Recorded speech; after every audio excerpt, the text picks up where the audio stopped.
Hi everybody, I'm Erin Walker, owner of Body Love Wellness, a holistic wellness community for women. And today we're going to talk about how to eat healthy snacks that will keep you on track when you are on the move. I am traveling this week. I'm literally in a car as we speak, and I'm still putting things in place so that I can eat relatively decently, and when I get home I don't totally feel horrible and have to spend a whole week detoxing and trying to get myself back in balance. So I'm going to share 5 tips that can help you stay on track, whether you are traveling like me or you're simply a busy lady and your life is constantly on the go, and it can be difficult to center your eating around having to prepare meals in your kitchen all throughout the day. So number 1, keep healthy snacks that are portable stocked in your pantry.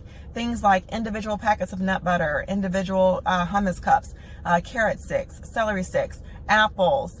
I love Paleo Valley's organic meat sticks. You can buy them in bulk. You can throw them in your purse, leave them in the car.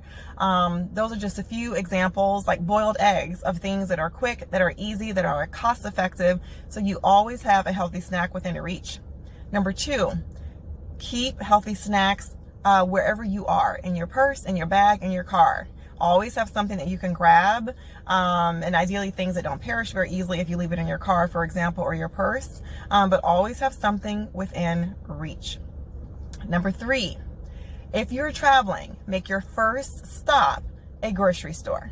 I landed late Sunday night. My first stop was the nearest grocery store, which was a Walmart. And yesterday I stopped by a Whole Foods as I was driving around from place to place and got a few extra items. It does not have to be a Whole Foods. I prefer Whole Foods because Whole Foods has certain things that are harder to get other places, like individual cups of frozen bone broth, for example, and things that I just personally prefer. But any grocery store will have berries, carrot sticks, celery sticks, bagged salads, hummus cups, many of the things that I just mentioned you can find even at a Walmart. Make that your first stop, even if you're tired, and I was tired on Sunday, but I knew that I was gonna have to eat something first thing the next morning, and I wanted to get myself off to a good start.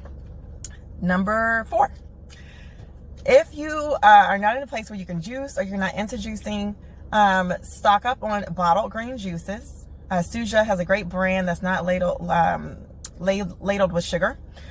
Or pack a powdered green juice mix. So all you have to do is just add a scoop or 2 to a bottle of water, shake it up, and you have a pretty decent substitute for a nutrient-dense, antioxidant-rich, energy-packing green juice that you can use as a meal replacement and or as another form of hydration throughout the day that will really help to keep those hormones balanced. And number 5, plan. The old adage is true: fail to plan, you plan to fail. And keep in mind that this does not have to be a week-long, detailed, play-by-play what you're going to eat every meal. It can be as simple as, I'm going to make sure I have 3 different snack options that I can rotate between, so that no matter what, if I'm in a pinch and I can't get to a decent meal for another hour or so, I have something that can tide me over so that my blood sugar doesn't crash, and I don't succumb to the temptation of going through a drive-thru. That can be as simple as this plan as you need. But plan to do something and have a backup plan. So hit me up for the rest of the week. I'm going to share more of what I'm eating this week as I'm on the go. And I'd love to know what you have in your arsenal of tips for how you stay on track when you're busy and on the go. Have a great week, everybody.